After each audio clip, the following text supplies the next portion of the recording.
Behind the marble statues and golden legends of antiquity lie stories that would make even the darkest fiction pale in comparison. These are the tales of women who refused to be crushed by a world built to destroy them. For centuries, they were dismissed as footnotes in the stories of great men. Their struggles, their brilliance, their savage determination buried beneath layers of male-written history. But some of them carved their names so deeply into the stone of time that even the most determined efforts to erase them have failed. This is the story of one such woman, a queen whose name struck terror into the hearts of Roman emperors, a ruler who dared to challenge the mightiest empire the world had ever known and nearly brought it to its knees. Her story has been twisted, romanticized, and weaponized by those who came after. But the truth of her life, a tale of captivity, betrayal, and an almost superhuman rise to power, is far more extraordinary than any myth. This is the story of Arsinoe, Queen of Palmyra, and it's a testament to what happens when an unstoppable will meets an immovable world. Her name was Arsinoe, and the whispers that follow her through history paint her as everything from a mystical warrior goddess to a power-hungry usurper who destroyed her own people. Modern retellings have created elaborate backstories of childhood trauma and abuse to explain her fierce ambition. Some claim she was a captive slave who seduced her way to a throne. Others insist she was a Roman patrician's daughter who turned against her own people out of spite. But what if the documented truth of her life, a story of calculated marriages, military genius, and the systematic dismantling of Roman authority across the Eastern Mediterranean, is even more compelling than these fabricated origins? How did a woman living in the shadow of the most powerful empire in history not only serve but build a kingdom that stretched from Egypt to Turkey and held Rome at bay for years? To understand Arsinoe, you must first understand the world she inhabited. This was the 3rd century CE, and the mighty Roman Empire was beginning to show cracks in its marble facade. It was an age of crisis, where emperors rose and fell with terrifying regularity. In the span of 50 years, over 20 men claimed the purple, most dying violent deaths within months of taking power. The empire was bleeding money, fighting wars on multiple fronts. Germanic tribes hammered at the northern borders, while Persian armies ravaged the east. Plague swept through cities, trade routes collapsed, and the once invincible Roman legions were stretched impossibly thin. Into this chaos stepped ambitious provincial rulers, each sensing that Rome's grip was weakening. Arsinoe was born around 240 CE in the desert city of Palmyra, a glittering oasis that sat at the crossroads of the ancient world. Palmyra was a merchant's paradise, where caravans from China met ships from India, where Roman gold mixed with Persian silk and Arabian spices. It was a city that existed because of its strategic position, and its rulers had grown wealthy by playing all sides. Her father was likely a minor noble in the court of Septimus Odaenathus, Palmyra's ruler and Rome's most trusted ally in the east. But Arsinoe's childhood was not one of pampered luxury.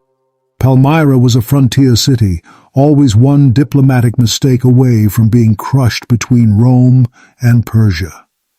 The children of its nobility were raised to be survivors first and royalty second. As Arsinoe grew into a young woman, her intelligence and fierce beauty caught the attention of the aging Odaenathus. She was married to him not out of love, but out of political necessity. He needed a strong woman to help hold his fractious kingdom together. She needed protection, and a world where unattached women, no matter how noble their birth, were seen as prey. The marriage gave Arsinoe access to power, but it also trapped her in a web of court intrigue that would have destroyed a lesser person. Odenathus already had sons from previous marriages, and they viewed their young stepmother with suspicion and hostility.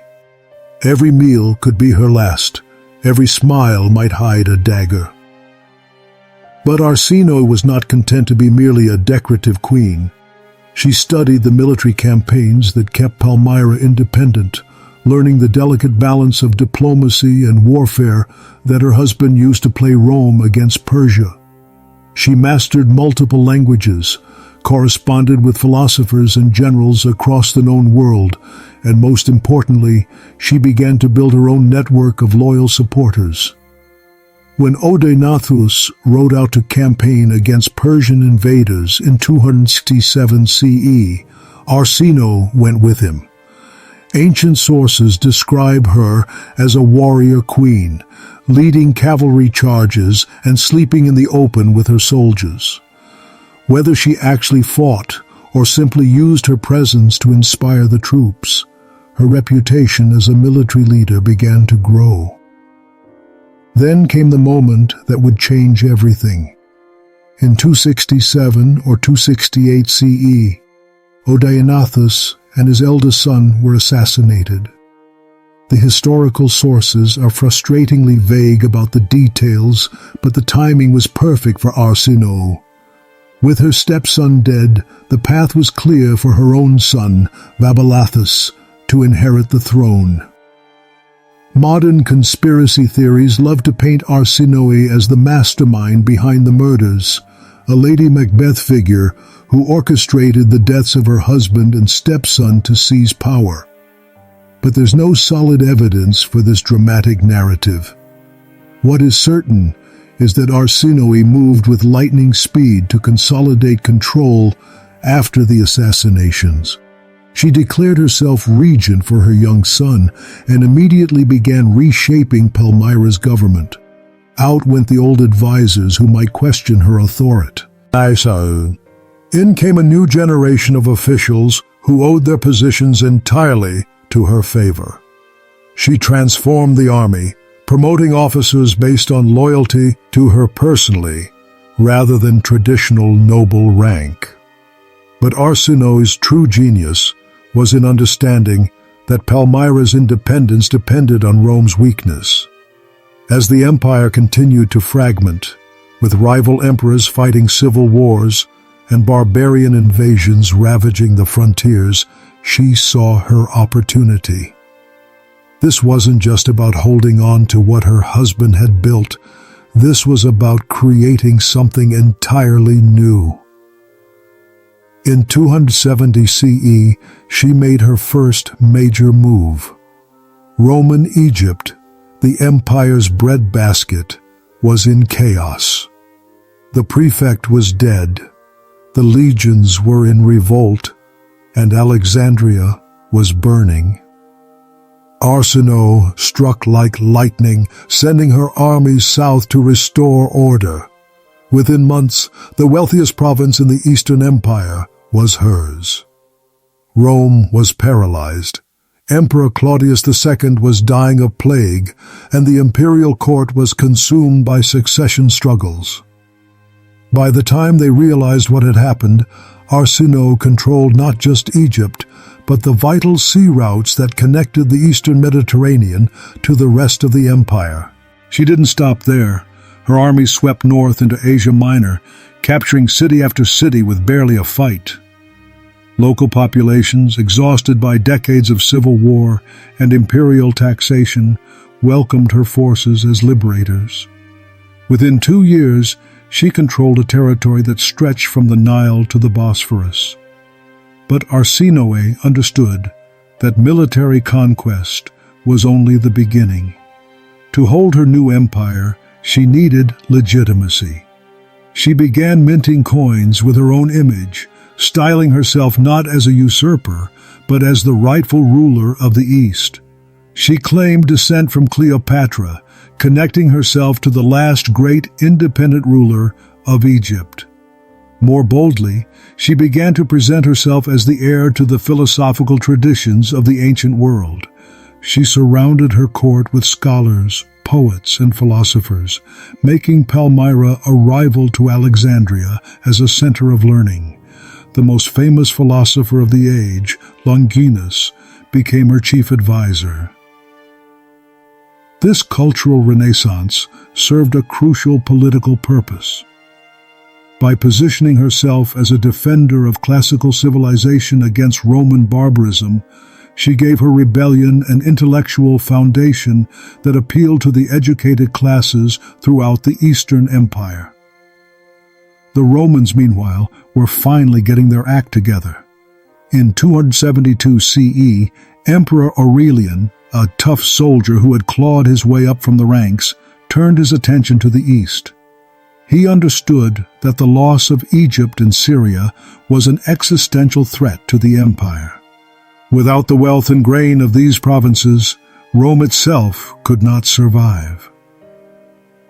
What followed was one of the most remarkable military campaigns in ancient history. Aurelian's legions, hardened by years of frontier warfare, crashed into Arsinoe's forces like an iron fist.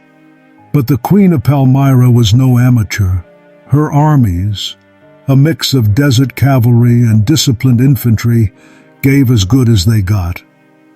A turning point came at the Battle of Emesa in 272 CE. Arsinoe personally led her heavy cavalry in a desperate charge against the Roman center. For a moment it seemed like she might break the legendary discipline of the legions, but Roman experience and superior numbers eventually told. Her army was shattered, and she was forced to flee back to Palmyra. The siege of Palmyra was a brutal affair. Aurelian's engineers surrounded the city with walls and siege engines, cutting off all supplies. Inside, Arsinoe rallied her people for a last desperate stand. But as food ran low and disease spread through the crowded streets, even her most loyal supporters began to waver. Facing inevitable defeat, Arsinoe attempted a final gambit. She slipped out of the city under cover of darkness, hoping to reach Persian territory where she could raise a new army. But Roman cavalry caught her before she could cross the Euphrates. The Great Rebellion was over. The fate of Arsinoe after her capture has been debated by historians for centuries. Some sources claim Aurelian had her executed immediately. Others insist she was brought to Rome in chains, paraded through the streets in golden fetters during the emperor's triumph, and then quietly retired to a villa in the Italian countryside. The truth is probably somewhere in between. A woman who had challenged the might of Rome and nearly succeeded was too dangerous to leave alive, but too famous to simply murder.